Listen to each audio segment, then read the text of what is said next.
이 시각 정치권 이슈 알아봅니다. 정성호 법무부 장관이 대장동 항소 포기 논란 이후 처음으로 국회에 출석했습니다.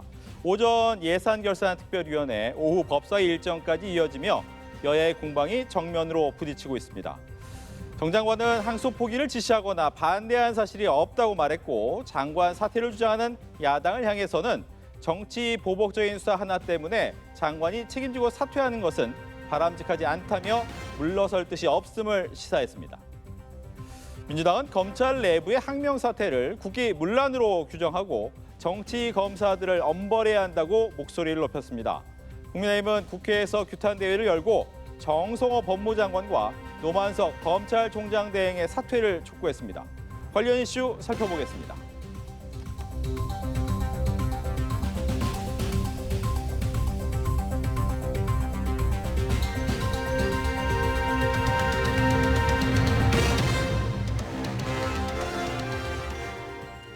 네, 오늘의 정치권 이슈들 김유정 전 민주당 의원, 유희동 전 국민의힘 의원 두 분과 함께 이야기 나눠보겠습니다. 안녕하십니까? 네, 어서 오십시오. 안녕하세요. 네, 검찰의 대장동 사건 항소 포기 파장이 커지는 가운데 정성호 법무부 장관이 오전엔 예결위, 오후에는 법사위 전체 회의에 출석했습니다. 정 장관을 상대로 관련 질의가 이어졌는데 예결위 먼저 보시고 대담 이어가겠습니다. 이 사안을 대통령 또는 대통령실 직원과 직접 또는 간접적으로 논의한 적 있습니까? 저는 뭐 사건과 관련해서 대통령실과 제가 논의하지 자체를 않습니다. 저는요.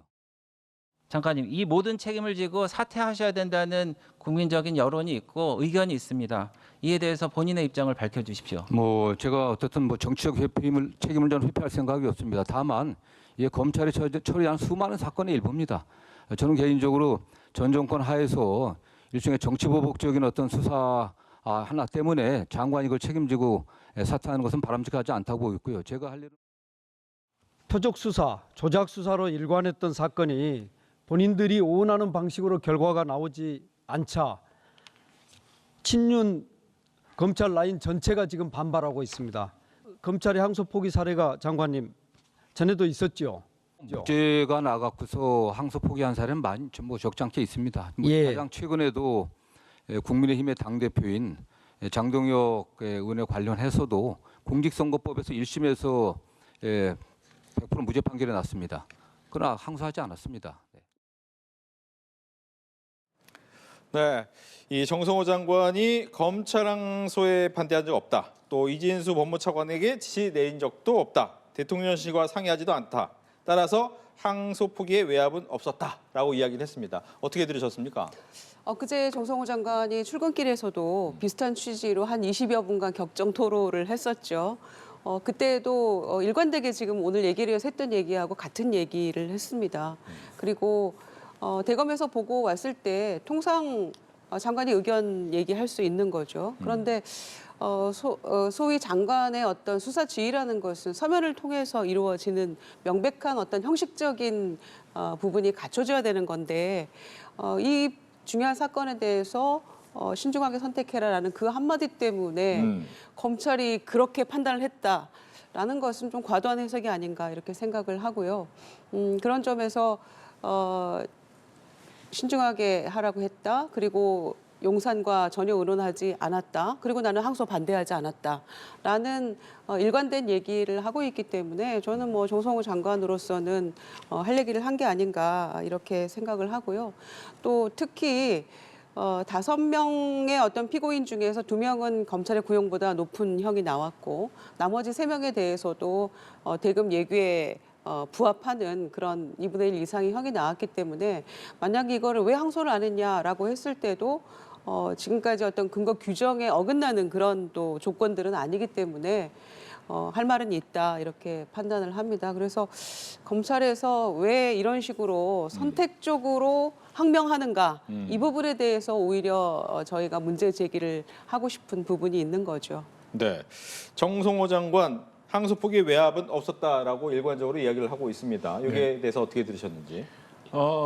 신중하게 검토해라라는 의견을 제시한 것 외에는 뭐 나는 아무 말도 아무 행동도 하지 않았다라는 게 정성호 장관의 말씀이잖아요. 네. 근데 그것은 정성호 장관의 일방적인 주장일 뿐이고요. 근데 그 정황을 좀 살펴볼 필요가 있습니다. 검찰이 항소해야 하는 기간은 일주일입니다. 그런데 초반 3일 동안 검찰의 수사 또 공판 검사들이 모두 모여서 만장일치로 항소를 합시다라고 결정을 합니다. 그리고 그 뒤로부터 4일 동안 그 법무부의 판단, 의견을 듣는 시간을 보내죠. 그동안에 한 3차례 정도 아마 법무부에서 의견을 전달한 것 같아요.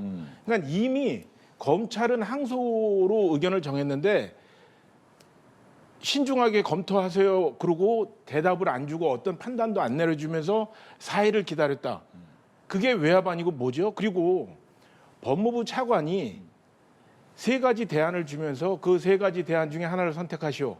그런데 이 3가지 대안은 그 검찰총장 권한대행이 듣기에는 전부 다 항소 포기를 강요하는 이야기로 들었다라는 것이 오늘자 신문에 난 내용이거든요. 저는 이 부분에 대해서 사실은 맨 처음에는 이 사안을 바라볼 때 법무부 장관의 사과 정도로 이 문제를 간단하게 일단락질 수 있지 않을까 생각을 했는데 네. 이 사건의 진행되는 과정을 이렇게 면면히 살펴보고 자세히 들여다보면 이것은 단순하게 그냥 법무부 장관의 사과로 끝날 문제가 아니고 이런 복잡한 문제, 각자의 주장이 다른 문제는 반드시 수사를 통해서 밝혀내야 되겠다라는 생각을 갖고 있습니다. 왜냐하면 법무부 장관, 법무부 차관, 노만석 대행 모두 법적 지식이 풍부하신 분들 아니에요? 그런데 이 노만석 대행 같은 경우에는 어제는 연차를 하루 쓰시고요. 오늘은 지금 사무실 들어가서 아무 말씀도 없으시면서 중간중간에 그 일선의 검사들과 만나서 티타임 하면서 나눈 대화들이 흘러나오는 내용을 보면 이분이 실질적으로 지금 거취를 심각하게 고민한다는 거 아닙니까?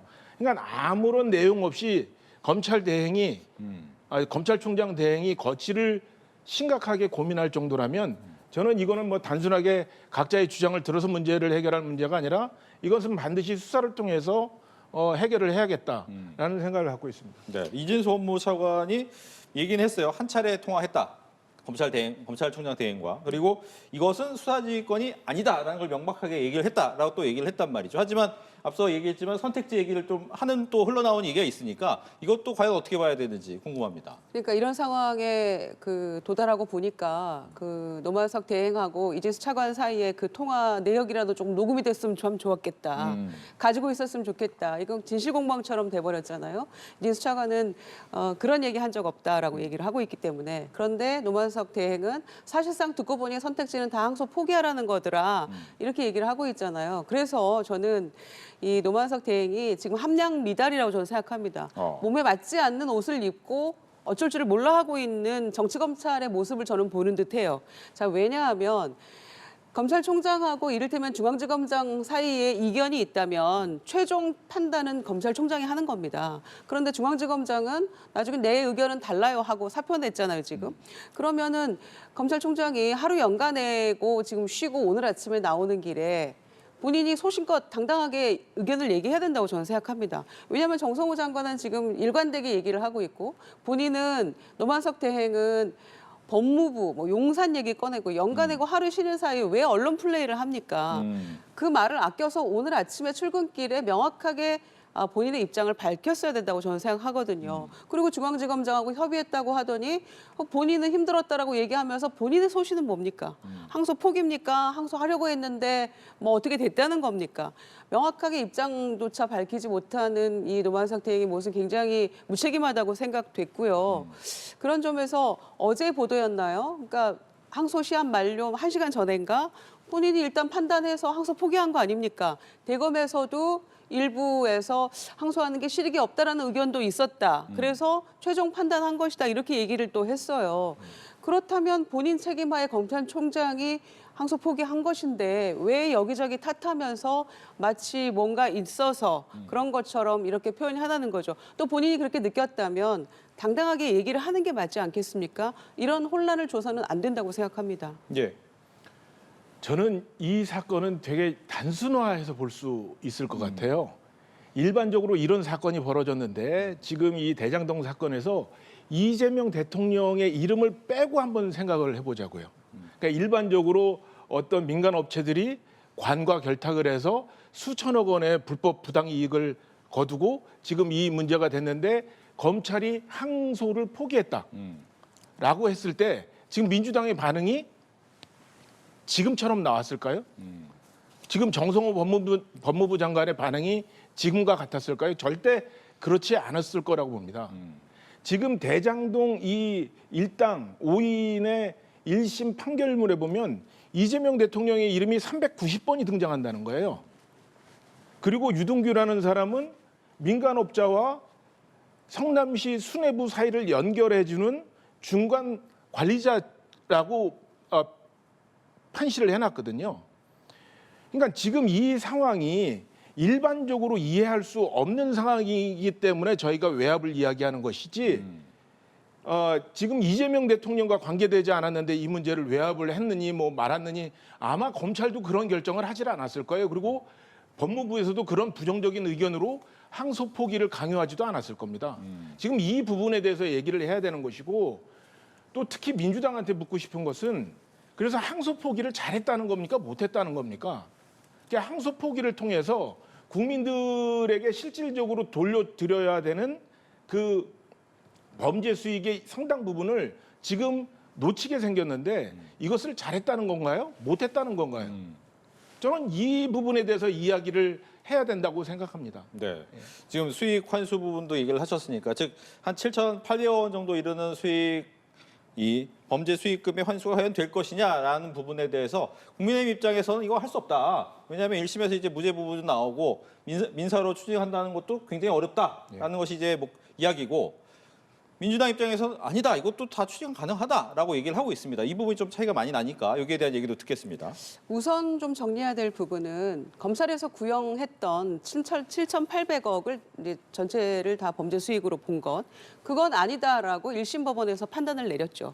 그래서 1심 법원에서는 범죄 수익금으로 규정한 것이 1,120억 정도였습니다. 그러니까 7,800은 뭐 이것저것 다 해서 검찰이 그 규정한 것인데 적어도 그건 아니다라는 점을 말씀드리고 싶고요. 다만 이제 1심 법원에서 얘기한 부분이 있죠. 형사재판이 다 끝날 때까지 기다리다 보면, 그러니까 그 형사재판이라 함은 지금 중단된 이재명 대통령과 정진상 씨의 재판까지를 다 아우르는 겁니다. 그게 끝날 때까지 기다리고 나면 그 성남 도계공이죠. 그러니까 지금 민사를 이미 이제 소송 중인데 도계공의 어떤 피해를 회복하기가 어려워질 수가 있다. 너무 늦어지니까. 그런 점에서 검찰에서 추징 또는 몰수를 통해서 돕는 게 타당하겠다 이런 얘기를 했잖아요. 그러니까 이제 성남시장도 뭐 그런 얘기 하셨습니다만 이미 진행이 되고 있었고 1심 법원의 판결을 그 민사소송에 활용하려고 했는데 이제 그런 부분에 있어서는 조금 실망한다. 또 이제 규탄도 했더라고요. 그러니까 이미 민사소송은 진행이 되고 있는 겁니다. 현재는 5억 1,000만 원 정도를 배상해라 이렇게 얘기를 하고 있는데 좀 늘려가겠죠. 아무래도 1심에서 이렇게 됐으니까. 그렇지만 기한이 좀 늦어지고 조금 어려워질 수도 있겠다라는 판단도 있지만 이거는 가봐야 아는 것이다라는 의견도 있는 겁니다. 그러니까 법조계의 입장도 있는 것이고 이게 완전히 불가능하다고 하는 것이라면 성남시에서 왜 이거를 계속하겠다고 얘기를 하겠습니까? 그리고 정성호 장관도 오늘 예결이 나와서 자 그러면은 이 민사로 소송해서 이 환수 부분은 어떻게 할 건가라고 얘기를 물었을 때 1심 법원에서 이 부분을 규정을 이렇게 했기 때문에 적극적으로 뒷받침해서 환수할 수 있는 부분은 돕겠다라고 얘기를 한 바가 있기 때문에 그 부분도 저는 어느 정도 정리가 된 게 아닌가. 다만 시간의 문제는 좀 남아 있겠죠. 시간의 문제고 정리가 됐다. 저는 무책임의 극치라고 생각을 하거든요. 지금 형사재판에서 배임 범죄액을 확정하지 못한 상태로 민사소송에서 이거를 입증한다. 이건 거의 힘든 얘기입니다. 실질적으로 이것은 법조인이라면 누구나 하는 이야기입니다.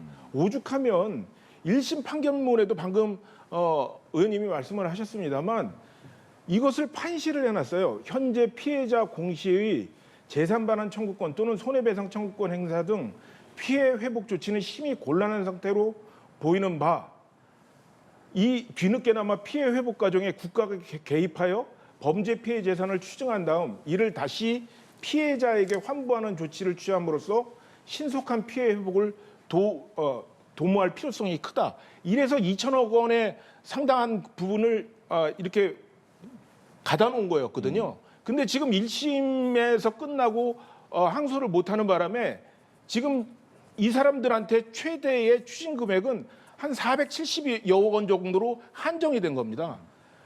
검찰은 7,800억 정도를 본 거예요.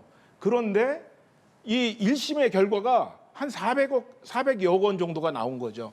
그러면 2천여억 원 정도를 보존해 놓은 것을, 왜냐하면 1심에서 항소를 포기했기 때문에 1심에서 나온 형 이상이 나오기는 어렵습니다. 추징금도 마찬가지고요.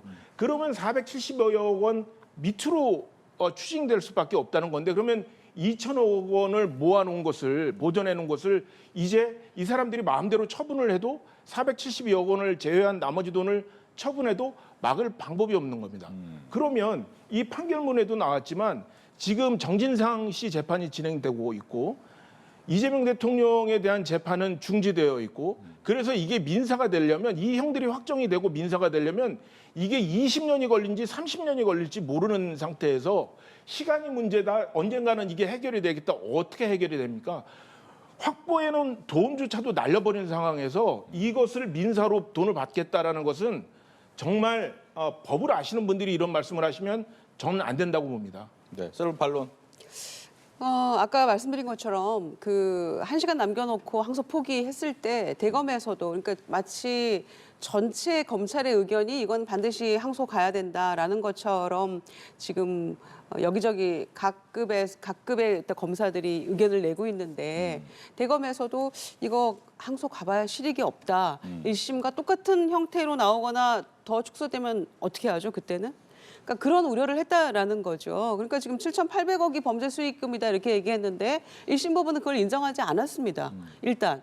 그러니까 지금 2천억 그 동결시켜놓은 그 부분도 이를테면 김만배를 비롯한 그 피고인들 돌려달라 이러면 돌려주게 되어 있는 거죠, 법적으로는 나중에라도. 그러면 그 민사로 환수를 할 때, 소송을 할 때 그 재산이 어디 있는가부터 찾아야 된다. 그러니까 이제 시간이 걸린다. 이런 얘기도 하는 거예요. 충분히 그 부분도 이해는 가는 부분이죠. 그 설명도. 그러나 아예 지금 이게 불가능한 그런 상황도 아닌 것이기 때문에 정성호 장관이 또 적극적인 조치를 해서 뒷받침한다고 했으니까 이 부분은 좀 지켜봐야 되는 부분 아닌가 싶어요. 다만 제가 개인적으로 우려하는 것은 바로 이런 이 범죄 수익금 환수 부분 문제 때문에 민심이 이 부분을 어떻게 바라볼 것인가.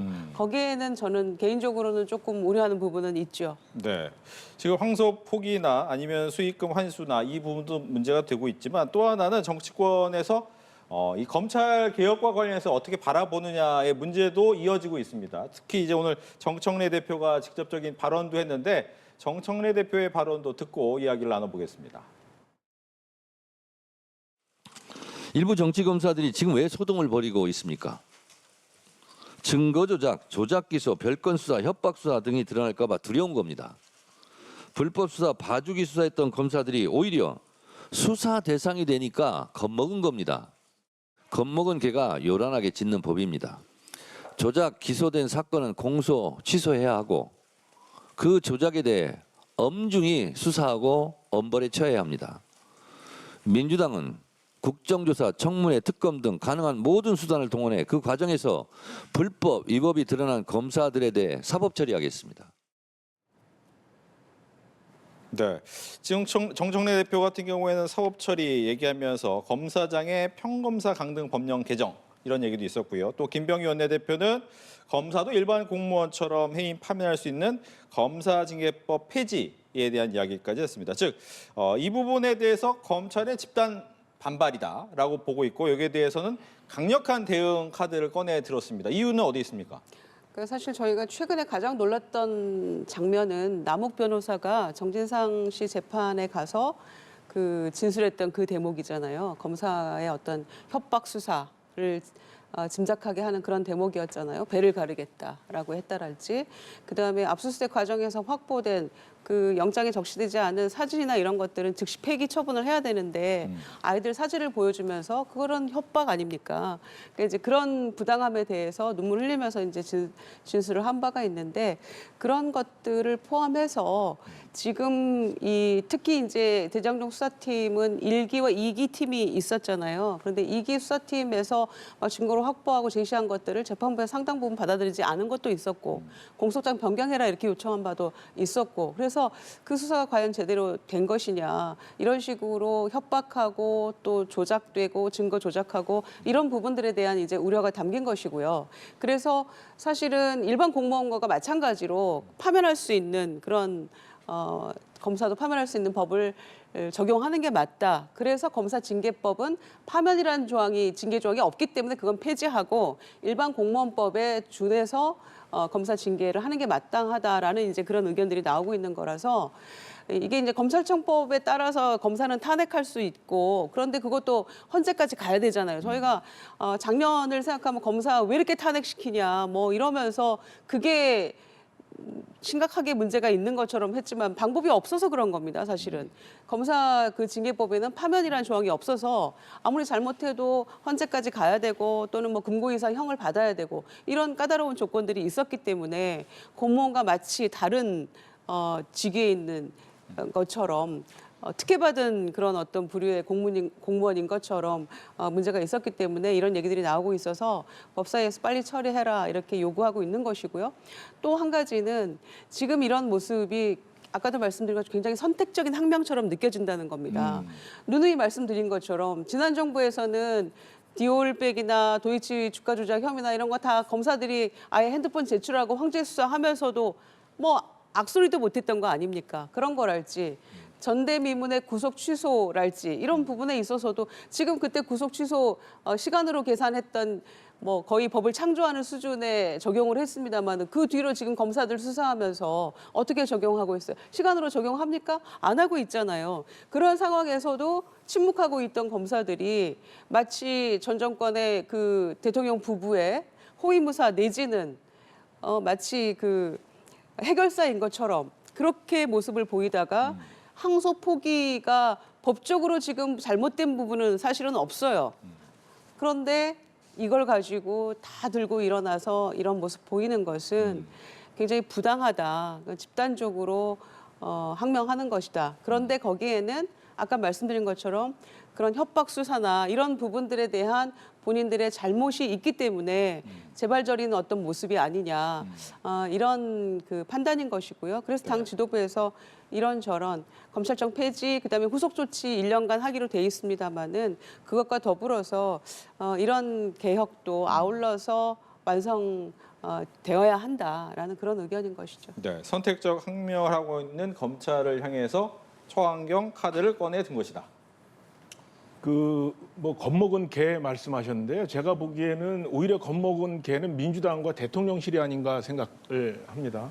그러니까 실효성도 없는 뭐 강한 단어들 이렇게 계속 내뱉으면서 파면하겠다, 뭐 온갖 그 인사상의 불이익을 주겠다 이렇게 말씀을 하시는데 어차피 검찰청은 폐지하기로 한 거 아닌가요?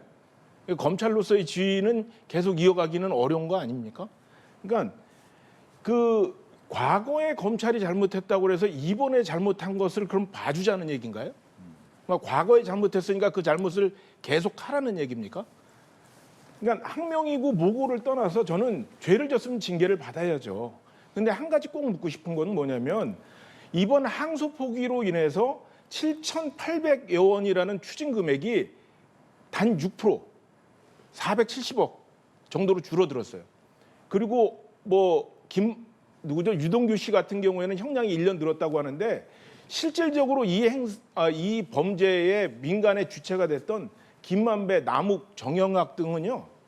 형이 4년에서 3년 정도가 줄었어요, 오히려.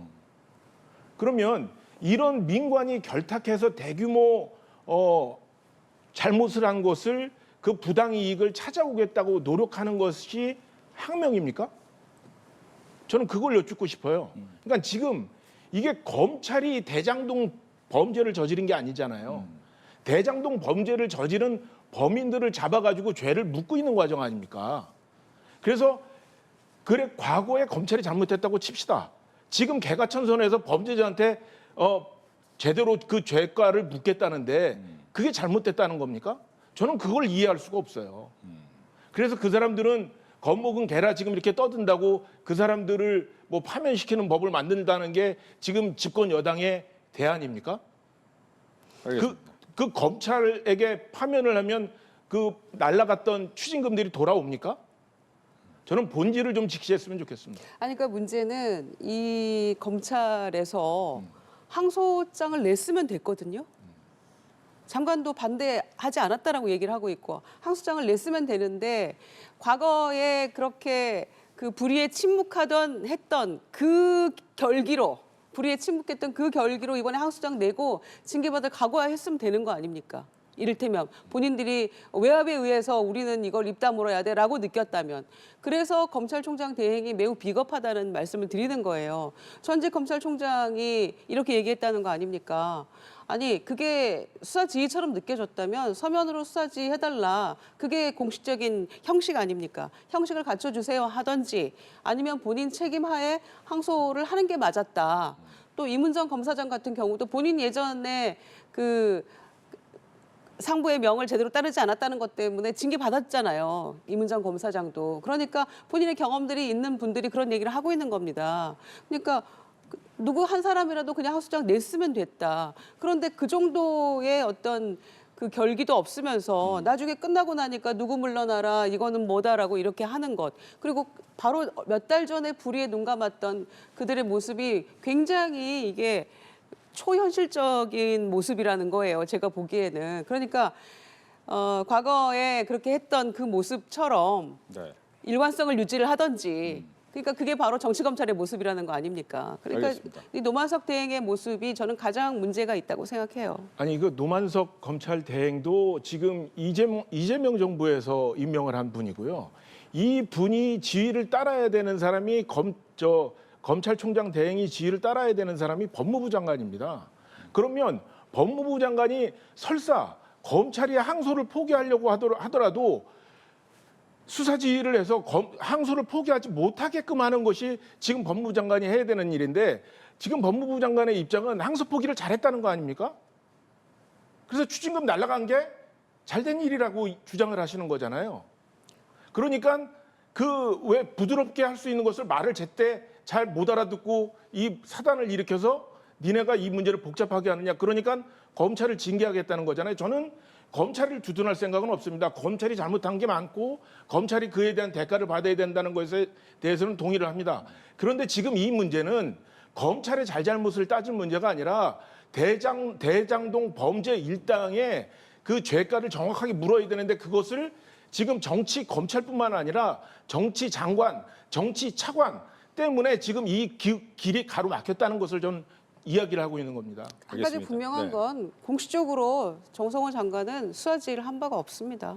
알겠습니다. 이 논란은 뭐 계속해서 될 텐데 좀 전에 이제 저희가 정청래 대표의 이야기를 들었기 때문에 이번에는 장동혁 대표 여기에 대해서 오늘 이제 규탄 대회를 열었는데 거기에서 이야기를 한 게 있습니다. 이것도 한번 들어보시죠.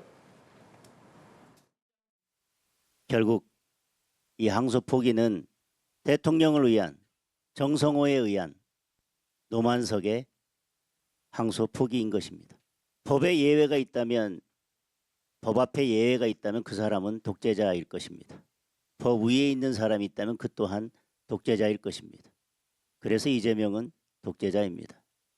우리가 그 길로 가는 마지막 저지선이 내년 지방선거입니다. 네, 이번에는 이제 국민의힘 먼저 질문을 드릴 텐데 발언 수위가 좀 높은 것 같긴 합니다만 어떻게 들으셨습니까? 저는 뭐 발언 수위가 전혀 높다고 생각하고 있지 않습니다. 지금 이 벌어지는 일들이 이재명 대통령과 별개의 사건이라면 저 문제를 가지고 대통령께 저렇게 책임을 물을 수 있나라고 할 수 있겠죠. 방금 말씀 주신 것처럼.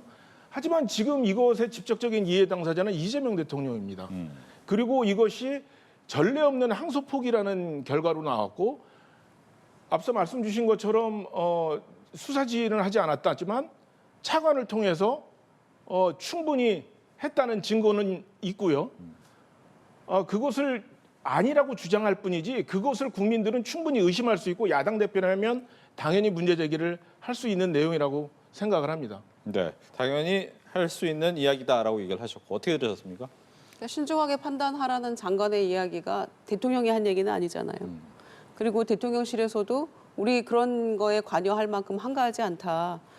할 일이 너무 많다. 이렇게 얘기를 했고요. 또 우상호 정무수석도 마찬가지 이야기를 했던 바가 있기 때문에 지금 지난 불법 개헌과 내란 상황에서 당대표로 선출된 장동혁 대표가 일말의 반성도 없고 그다음에 윤핵관 세력과 결탁해서 전환기시 면접 보고 탄생한 지도부 아닙니까? 그러면서 공약이니까 지키겠다면서 윤석열 전 대통령을 면회가고 또 반성도 준비도 없이 무리수를 둬서 5.18 국립묘지 참배하겠다고 해서 뭔가 이 정치적인 이 상황을 연출하고 이런 모든 것들이 정말 비판받아 마땅하다고 생각하는데 어떻게 이 상황에서 이재명 대통령 탄핵 얘기가 나오죠? 이게 어떻게 독재자입니까? 그 얘기를 윤석열 전 대통령 면회 가서 당신은 독재자였어. 내란 그 수괴가 맞아. 탄핵은 마땅한 일이었어. 이렇게 말했다라고 알려졌다면 제가 박수 보낼 것 같아요. 이게 법적으로도 정치적으로도 가능한 이야기인가요? 탄핵시켜서 이재명 대통령을 끌어내리겠다라는 것이. 그러니까 지금 이 상황을 뭐 제가 아무리 말씀드려도 우기독경일 것 같고요. 국민들이 지금 국민의힘의 저런 이재명 대통령을 향한 외침을 어떻게 판단하실까? 그게 가장 뭐 중요한 문제겠죠. 네. 더 하실 얘기 있습니까? 아니요. 네, 우상호 정무수석이 이제 대통령실 얘기했으니까 이것도 같이 얘기할게요. 네. 왜냐하면 앞서 계속 얘기 나오는 것이 민주당 쪽에서의 주장은 과연 이재명 대통령이 실익이 있느냐라는 부분에 대한 얘기를 많이 하고 있고 또 네. 특히나 우상호 수석 같은 경우에는 남욱, 유동규, 김만배 씨는 2022년 당시에 낙선에 이재명 대통령 당시 이제 후보였죠. 낙선에 기여한 사람인데 이런 걸 보전해 줄 리 없다라고도 이야기를 했습니다. 즉 결과적으로 대통령실 입장에서는 이번에 항소 포기를 한다고 과연 이재명 대통령한테 남는 게 있느냐, 실익이 있느냐에 대한 이야기를 하고 있습니다. 글쎄요, 남욱, 유동규, 김만배 씨의 존재 그리고 활동이 이재명 대통령한테 결과론적으로는 불이익을 줬을 수는 있겠습니다만 실질적으로 정치인으로 성장하고 지금 현 위치에 이르는 데 있어서 도움을 주지 않았다라고 보기는 좀 어려울 것 같고요. 저는 이런 말씀을 드리고 싶어요. 백혜룡 경장 있지 않습니까? 마약. 예. 네. 백혜룡 경장 그 직급이 경장이시잖아요. 경장이라면 대통령과 사실은 실질적으로 무슨 업무를 논의하거나 이러기에는 격차가 너무 큰 직급이죠. 그런데 이분의 관심사에까지 신경을 쓰시고 직접 수사 지시를 하시는 분입니다. 이재명 대통령이 그렇게 만기칠람 하시는 분이라고요. 대장동 1심 판결문에 아까 말씀을 드렸습니다만 이재명 대통령의 이름이 390번 나왔다고 들었습니다. 이게 어떻게 인과관계가 없는 일이라고 할 수 있겠습니까? 지금 대통령실의 민정비서관이 대장동 변호인 출신이세요. 법제처장이 또 그렇습니다. 법무부 장관 대신 요새 연일 그 TV쇼에 그 라디오 쇼나 이런 데 나와서 말씀을 하고 계시는 분이 정책보좌관인가 하시는 분이 또 대장동 변호사 출신이세요. 무엇보다도 그 이재명 대통령이 민주당의 당대표 그 이전에 성남시장 때부터 아주 최측근에서 활동했고 또 실제로 사법 리스크가 생겼을 때 공범의 관련 공범의 재판까지 일일이 챙기면서 관여를 하셨던 김현지 씨가 아직도 대통령 최측근에 있는 부속실장입니다. 이런데 어떻게 실제 실익이 없다는 것은 이익도 없지만 손실도 없다고 표현을 해야 되는데 지금 이 논란이 대장동 그 항소 취소 논란이 금토 일 월 화 지금 5일 내내 모든 뉴스에 그 헤드라인을 장식하고 있는데 이걸 통해서 방금 강유정 의원님도 말씀을 하셨습니다만 김유정 의원님도 말씀을 하셨습니다만 이게 민심이 어떻게 반응할지 걱정된다고 하셨잖아요. 실제로 이렇게 민심이 움직인다면 항소를 취소한 법무부 장관 그것을 취소하게끔 만든 법무부 장관을 불러다가 질책이라도 하셨으면 관여가 없다고 생각을 하겠지만 불러서 질책을 했다는 얘기를 들어보지 못했고요. 대통령실에서 적극적으로 나서서 이 5일 동안에 문제 해결을 하려고 하는 노력을 어느 장면, 어느 시간에도 저는 보지를 못했습니다. 이렇기 때문에 자연스럽게 야당의 입장에서는 이 문제를 이렇게 이해하지 않을 수 없다는 말씀을 드립니다. 예. 민주당은 어떻게 보십니까? 글쎄요, 대통령 오히려 법무부 장관에게 왜 항소를 포기하게 했느냐, 뭐 이런 얘기를 한다면 그러니까 검찰에서는 왜 포기했냐 이런 얘기를 오히려 하는 게 더 모양새가 이상하지 않을까요? 왜냐하면은 다 뭐 그 1심 그 판결문에 몇백 번이 나왔네, 이재명 대통령이 뭐 400번이 거론됐네 이런 얘기들 해가면서 얘기를 하고 있는데 그 이해 충돌이 될 수 있는 거겠죠. 그 얘기를 대통령이 직접 거론하면서 이러쿵저러쿵 얘기했다면 국민의힘이 또 그거 가지고 가만히 있었겠습니까? 그리고 아예 이 부분에 대해서 나중에 항소 포기한 거에 대해서 이후에 알았다라고 하는 어떤 민정수석실 관계자 얘기가 저는 맞다고 생각하고요. 그리고 이미 관련 재판은 대통령 관련 재판은 중지가 되어 있는 그런 상황에서 지난번에 당에서 그 재판중지법 그거 얘기했을 때 굳이 강우식 비서실장이 오전에 강유정 대변인의 브리핑이 있었음에도 오후에 다시 나와서 쐐기를 박으면서 얘기하지 않았습니까? 그래서 대통령을 정쟁에 끌어들이지 말아달라라는 얘기까지를 그건 뭐 여야 모두에 대한 저는 메시지였다고 생각을 합니다. 자꾸 국민의힘에서 국정감사 때 막 물어보고 그랬잖아요. 고등법원장에게 뭐 재판 가능한 거 아니냐 막 이렇게 하니까 이제 이론적으로는 가능합니다. 이런 얘기들로 계속 들쑤시니까 여야 모두를 향한 메시지였다고 저는 생각하는데 그렇게까지 했는데 이 부분에 관여를 해서 지금 관여해놓고도 안 했다 지금 이렇게 발뺌을 한다라고 국민의힘에서는 계속 얘기를 하고 있는 거 아닙니까? 진실은 다 나중에 밝혀지잖아요. 그런 상황에서 이렇게 우상호 수석이 지금 방송 나와서 거짓을 말할 리 없다고 생각하고요. 특히 이를테면 우상호 정무수석은 지난번에 뭐 소위 더 센 특검법 가지고 그 당 지도부 간의 어떤 약간의 불협화음, 대통령실과의 불협화음 이런 얘기했을 때도 굉장히 솔직하게 얘기를 했던 분이에요. 그런데 또 중진 의원이셨고 그런데 이걸 가지고 유동규 등 거론하면서 배가망신하길 바란다. 정말 얼마나 고통받았느냐. 이 얘기는 진심이 담긴 얘기라고 생각하기 때문에 뭐 나중에 정말로 문제가 있다면 밝혀질 일 아니겠습니까? 그러니까 모든 것을 색안경을 쓰고 바라본다거나 국민의힘에서 과거 윤석열 정권의 경험했던 것을 바탕으로 얘기를 한다거나 이제 그런 것은 좀 자제하는 게 맞지 않나 싶습니다. 네. 이제 뭐 시간이 거의 다 됐기 때문에 질문 하나 정도만 하겠습니다. 12.3 비상계엄에 관한 공직자들을 가려내서 인사조치를 하기 위해 TF를 만들어 정부는 조사하기로 했습니다. 즉 계엄 관련 공직자 조사 TF가 이제 내란 청산이냐 어떻게 보면 조금 더 대대적인 숙청이냐 이렇게 좀 또 보는 시각에 따라 다르겠죠. 여기에 대한 얘기를 들을 텐데 이번에는 이 부분이 꼭 필요한 것인지 민주당부터 얘기 듣겠습니다. 이거는 이제 어제 아침이었던가요? 김민석 총리가 국무회의에서 제안을 한 바가 있습니다. 그러니까 내란 특검은 지금 사실상 뭐 그 고위직에 있었던 뭐 군도 그렇고 경찰도 그렇고 또는 국무위원들을 중심으로 해서 지금 이렇게 이루어지고 있는 수사가 이루어지고 있고 재판도 그렇고요.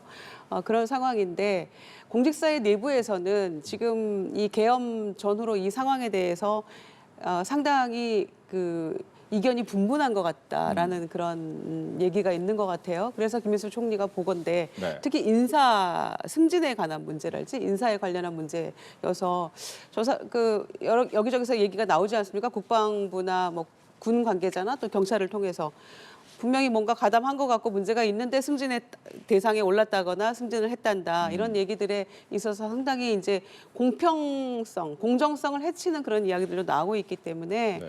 특히 내란 특검이 미치지 않은 그 부분에 대해서 공직사회의 어떤 그 기강을 바로 잡는 그게 필요하다. 그래서 계엄 전후 6개월, 4개월 이렇게 해서 10개월 동안에 이제 공직자들의 행적을 좀 보겠다라는 그런 취지에서 예.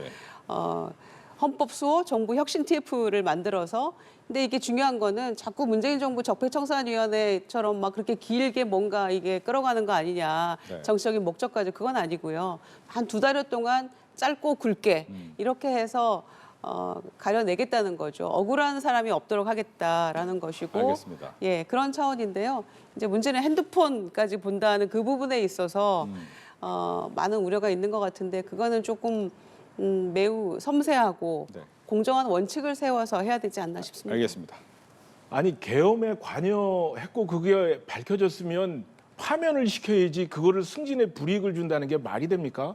그러니까 저는 이거는 법적으로 처벌할 문제지 이거를 뭐 승진에 불이익을 준다라고 얘기하는 거는 정말 웃긴 얘기다. 그리고 자발적인 휴대폰 제출, 제보, 투서 이런 거는 문재인 정부 때 다 했던 거예요. 그래서 그 부작용이 드러나서 결과는 어떻게 됐느냐? 공직사회가 분열이 됐고요. 복지부동을 했습니다. 그리고 나서 그런 환경이 신분이 난다고 전부 다 민간 쪽으로 떠났어요. 이게 공직자들의 역량을 아주 저하시키는 아주 어리석은 짓이라고 저는 생각합니다. 잘못했으면 그 사람들을 벌을 주시면 돼요. 그냥 그 승진에 불이익을 준다고 하지 마시고. 알겠습니다. 아니, 그걸 하겠다는 거죠. 네.